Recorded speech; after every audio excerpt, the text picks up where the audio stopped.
अस्सलाम वालेकुम everyone. I hope आप सब बिल्कुल ठीक होंगे। जैसे कि काफ़ी लोगों ने कहा था, आज की वीडियो है ऑनलाइन अर्निंग और डिजिटल मार्केटिंग के बारे में।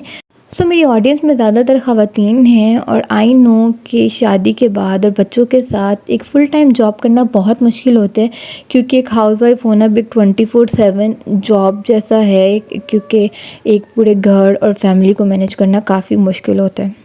बेशक आपके हस्बैंड जितना भी अर्न करते हो, जिस तरीके की पाकिस्तान की इकोनॉमिक सिचुएशन है, अगर एज अ वुमेन आपको फाइनेंशियल इंडिपेंडेंस चाहिए तो इट्स गुड कि आप बेशक as a part time job दिन में कुछ घंटे कुछ ऑनलाइन काम कर रहे हो और उससे कुछ ना कुछ अर्न कर रहे हो। और इसके अलावा अगर आप अपनी फैमिली को सपोर्ट करना चाहते हैं, अपने हस्बैंड को घर के बर्डन के फाइनेंशियल बर्डन के हिसाब से सपोर्ट करना चाहते हैं, तो भी इट्स गुड कि आप कुछ ना कुछ ऑनलाइन बेशक दिन में कुछ घंटे काम करके अर्न कर रहे हो। तो it can be out of self love और your love for your family. पर हम ऑनलाइन अर्निंग ही क्यों सीखें या डिजिटल मार्केटिंग के बारे में ही क्यों सीखें? क्योंकि as we all know, internet is the future और आजकल के टाइम पे 60% से ज़्यादा ऐड डिजिटली यानी सोशल मीडिया के प्लेटफॉर्म पर लगाई जाती हैं। ठीक है, क्योंकि we all know social media हमारी लाइफ का मेन पार्ट है। अब अगर हमें कुछ सर्च करना होता है, कुछ जानना होता है, कुछ ढूंढना होता है, तो हम लोग रेडियो नहीं सुनते हैं, हम लोग न्यूज़पेपर या मैगज़ीन्स में नहीं ढूंढ रहे होते, बुक्स में नहीं ढूंढ रहे होते, बल्कि हम लोग सोशल मीडिया पर, गूगल पर, फेसबुक पर, वेबसाइट्स पर वो सब कुछ सर्च करते हैं। तो सोशल मीडिया हमारी लाइफ का मेन पार्ट है और अगर आप इसका पॉजिटिव यूज़ करें तो आप इससे काफ़ी ज़्यादा अर्न भी कर सकते हैं। तो डिजिटल मार्केटिंग है क्या? अगर बिल्कुल आसान लफ्ज़ों में बताया जाए तो ऑनलाइन प्लेटफॉर्म को या सोशल मीडिया प्लेटफॉर्म को यूज़ करते हुए किसी ब्रांड, सर्विस या प्रोडक्ट को या किसी सोशल मीडिया पेज को प्रमोट करना या उसको एडवर्टाइज़ करने को डिजिटल मार्केटिंग है। इसमें सोशल मीडिया के थ्रू मार्केटिंग हो सकती है, जिसमें फेसबुक, इंस्टाग्राम, लिंक्डइन वगैरह इंक्लूड हैं। इसमें ईमेल के थ्रू मार्केटिंग हो सकती है, वेबसाइट के थ्रू मार्केटिंग हो सकती है और सर्च इंजन ऑप्टिमाइजेशन हो सकती है कि कैसे कौन से कीवर्ड्स यूज़ करने चाहिए और किस तरीके से आप एक सर्च इंजन में एक पर्टिकुलर वेबसाइट को रैंक करवा सकते हैं।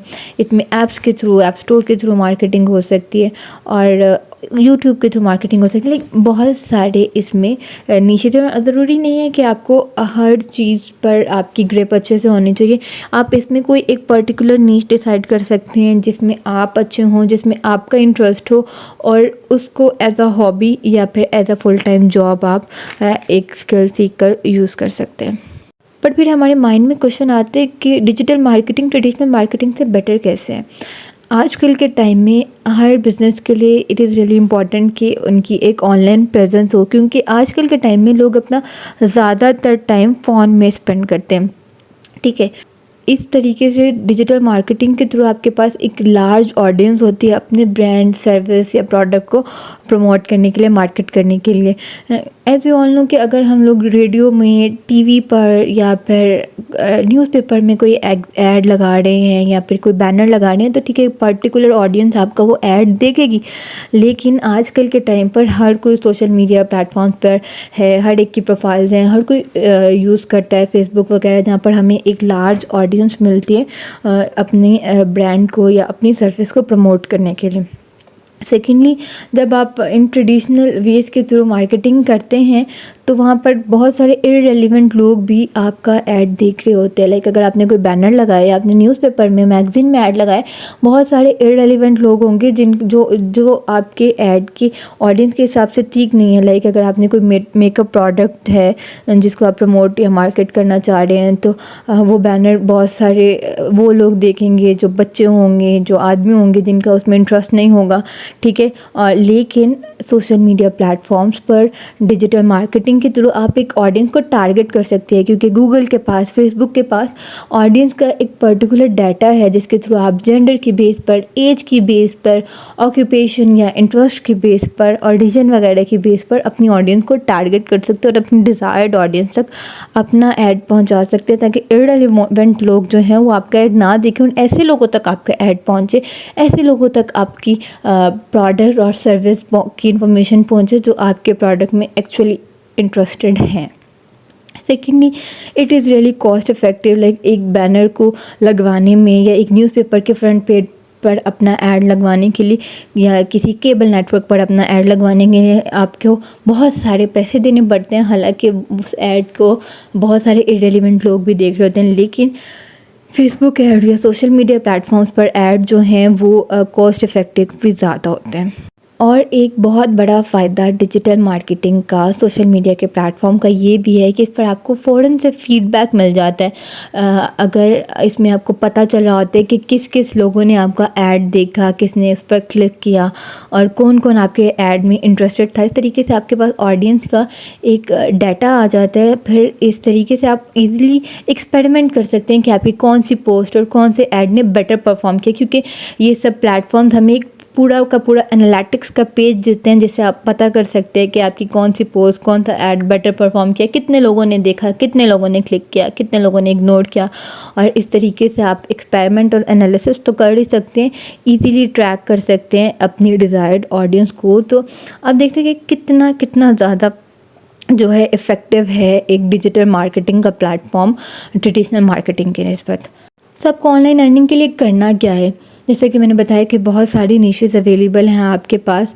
यही टेक्नोलॉजी का एक फ़ायदा भी है। तो आप लोगों को एक निश डिसाइड करनी है और उसमें आपने स्किल सीखनी है, उसको आपने अच्छे से लर्न करना है, प्रैक्टिस करना है और उसके बाद आपको ऑडियंस क्लाइंट्स को टारगेट करना है। ठीक है, इसमें हो सकता है शुरू में आपको पेड क्लाइंट्स ना मिले, मे बी आपको फ्री में काम करना पड़े या बहुत कम कॉस्ट में काम करना पड़े, लेकिन इस तरीके से आपका एक पोर्टफोलियो बिल्ड हो रहा होगा और आपके पास एक्सपीरियंस आ रहा होगा, आप प्रैक्टिस कर रहे होंगे। और थेरीज़ के अलावा प्रैक्टिस आप इस चीज़ में जितनी ज़्यादा करेंगे उतने ही ज़्यादा आप इसमें एक्सपर्ट हो जाएंगे। ठीक है, आप फ्रीलांसिंग कर सकते हैं इस तरीके से। बस आपने कंसिस्टेंट रहना है अनटिल आप इस स्किल में एक्सपर्ट हो जाएं और आप इसमें घर बैठे अच्छे से अर्न कर पा रहे हो। It was a really different topic, क्योंकि पढ़ाई की हद तक तो ठीक था, लेकिन वीडियोस में एज यू ऑल नो कि मैं अभी तक से व्लॉग्स बना रही थी और ये मेरी फर्स्ट एजुकेशनल वीडियो थी। I hope you like it. और अगर ऐसा है तो आप मुझे कमेंट सेक्शन में ज़रूर बताइएगा, क्योंकि अगर इस वीडियो के रिज़ल्ट मुझे अच्छे मिले और अगर इसके व्यूज़ अच्छे, अगर आप लोग रियली इंटरेस्टेड हुए इसको सीखने में, तो मैं इंशाल्लाह वंस अ वीक एक एपिसोड इस एजुकेशनल वीडियो की अपलोड कर दिया करूँगी, जिससे आप सीख सकेंगे, जिसमें आपको डिटेल में मैं समझाऊँगी इन सारी स्किल्स के बारे में जो मैंने अभी मेंशन की, ताकि आप समझ सकें और फिर अपनी इंटरेस्ट के हिसाब से, अपनी आसानी के हिसाब से उसमें से कोई एक नीश चूज़ कर सकें। और मैं विद प्रूफ दिखाऊंगी भी कि कितना ज़्यादा अर्न आप कर सकते हैं सिर्फ 2-3 घंटे काम करके ऑनलाइन उस स्किल के थ्रू। और इट नॉट जस्ट कि आप सिर्फ फ्रीलांसिंग के लिए ही ये स्किल सीख रहे हो, आप ये स्किल सीखकर ख़ुद का कोई अपना बिज़नेस खोल सकते हैं, अपना ब्रांड खोल सकते हैं, अपने ब्रांड को प्रमोट करने के लिए अपनी स्किल्स यूज़ कर सकते हैं। आप कोई टीचिंग कोर्स स्टार्ट कर सकते हैं, ठीक है, पेड कोर्स स्टार्ट कर सकते हैं, या फिर ऑब्वियसली आप अपने सर्विसेज ऑफ़र कर सकते हैं और उसके थ्रू अर्न कर सकते हैं। अगर ये वीडियो अच्छी गई तो मैं वंस इन अ वीक एक एजुकेशनल वीडियो इस टॉपिक पर अपलोड कर दिया करूँगी। आज तो मैंने सिर्फ इंट्रोडक्शन दिया है और आगे से मैं आहिस्ता आहिस्ता जो है आप लोगों को इसके बारे में सिखाऊंगी भी। I hope you like.